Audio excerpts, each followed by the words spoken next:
আজকে আমরা জানব পুরী মন্দিরের শ্রীকৃষ্ণের আসল হৃৎপিণ্ড কিভাবে জগন্নাথ মন্দিরে এসেছিল। দুনিয়ার একমাত্র মন্দির যেখানে দেবতার শরীরের ভিতরে আছে এক জীবন্ত শক্তি, যা হাজার বছর ধরে পূজিত হচ্ছে, কিন্তু কেউ চোখে দেখার সাহস পায় না। দেখলে নাকি মানুষ জীবিত থাকে না। আজ আমরা জানতে চলেছি কৃষ্ণের সেই অমর হৃদয় কিভাবে পুরী মন্দিরে এসে পৌঁছালো।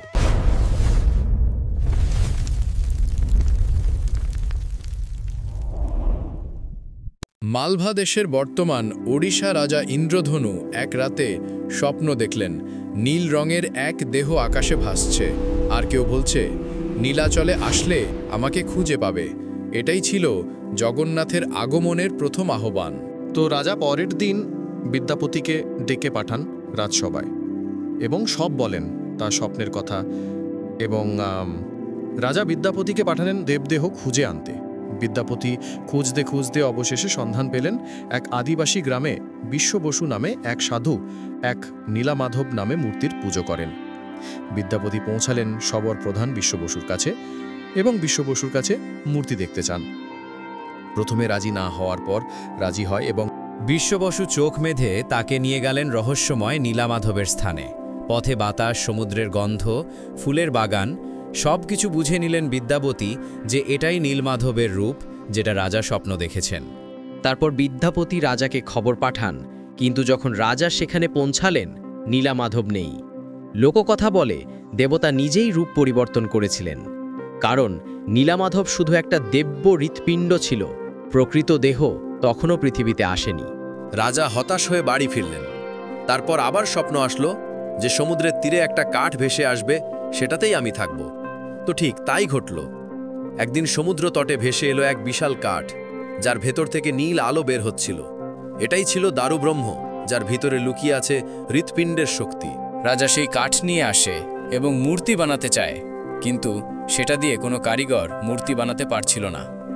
কিন্তু তারপর এক বৃদ্ধ এসে বললেন, আমি মূর্তি গড়ব, কিন্তু একটা শর্ত, আমি বন্ধ ঘরে মূর্তি বানাবো, কেউ 21 দিন দরজা খুলবে না। যদি খোলো, সেখানেই মূর্তি বানানো শেষ হয়ে যাবে।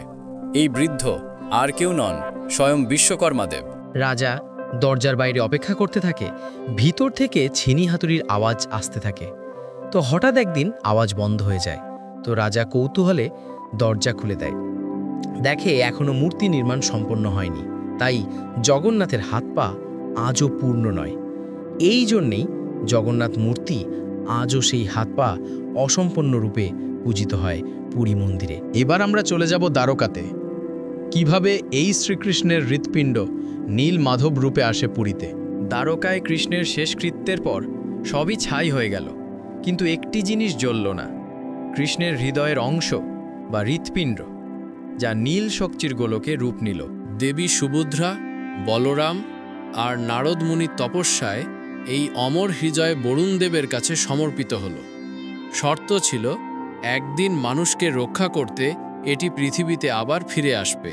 শত শত বছর পর সেই শক্তি রূপান্তরিত হল এক পবিত্র কাঠের ভিতরে, যা সমুদ্রের ঢেউয়ে ভেসে পুরীতে পৌঁছালো। তারপর রাজা সেই কাঠ দিয়ে মূর্তি নির্মাণ করে জগন্নাথ পুরী মন্দির স্থাপন করেন। তাই পুরী সনাতন ধর্মে প্রধান 4 ধামের মধ্যে একটি।